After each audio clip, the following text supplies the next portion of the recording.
to the US now, where 4 more senior House Democrats are calling on Joe Biden. Buddy, pack up, leave, do not run for re-election. Biden doesn't seem to be listening to any of these people, even though the polls unquestionably back them up. He has no chance of winning against Donald Trump, who will undoubtedly be the Republican nominee. Here he was, busy over the weekend, proving to everyone, Biden, he's still up for the job. Well, guess what? They're trying to push me out of the race. Well, let me say this as clear as I can. I'm staying in the race. I'll beat Donald Trump. I will beat him again in 2020. He was doing so well until that last little bit there. I'll beat him again in 2020. Also, I'm not sure the president even knows what colour he is these days. Here he is again. By the way, I'm proud to be, as I said, the first vice president, first black woman to serve with a black president.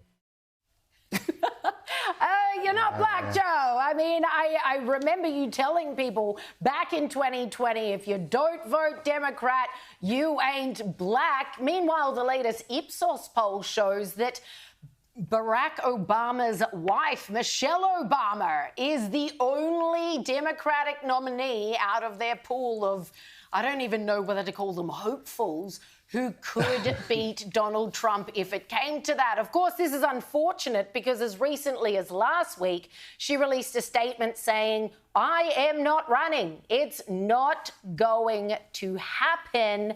And what I can't believe is the Dems still won't give a side glance to RFK Jr.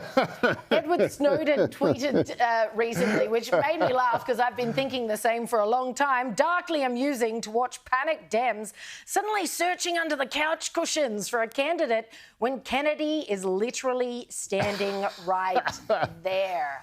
But you laugh, Joe, but he's been doing very well as an independent. I'm not sure, has he? To be welcomed back as the Democratic nominee. I think he did. I don't know. Say on Didn't he that poll, barbecue a dog? I don't know. No, did you see the video he made?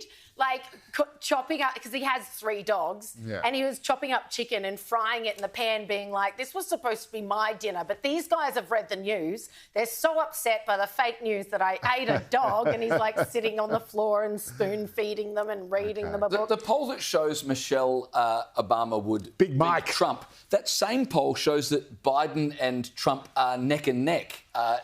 That cannot be correct. Well, it depends. I mean, if you laid all the polls in America end to end, they still wouldn't reach a conclusion. Obama's former strategist has said that if Biden runs, he will lose in an absolute landslide. There's no question about it. This is what was really funny about, like, Joe Biden saying, they're trying to push me out of the election. It's like all these sinister forces. Mate, it's your own team. It's your guys who are trying to push you out. By his own out. That's right. And he's going to win again in 2020. You know, his team leaked notes today that showed, this was in the UK Telegraph, that showed that when he goes to an event, they're giving him not just notes of who to talk to, etc., but they're actually maps about where to walk on stage, where the podium would be, where to walk off. He's getting all sorts of instruction. This is all being leaked, so I don't reckon he'll make it to November. Not deliberate at all. It's like when the Simpsons become the Thompsons and Homer Simpson is being taught his lines. He goes, when I say hello, Mr. Thompson, and stamp your foot, you say hello. Hello, Mr. Thompson. And Homer goes, I think he's talking to you. That is now Joe Biden.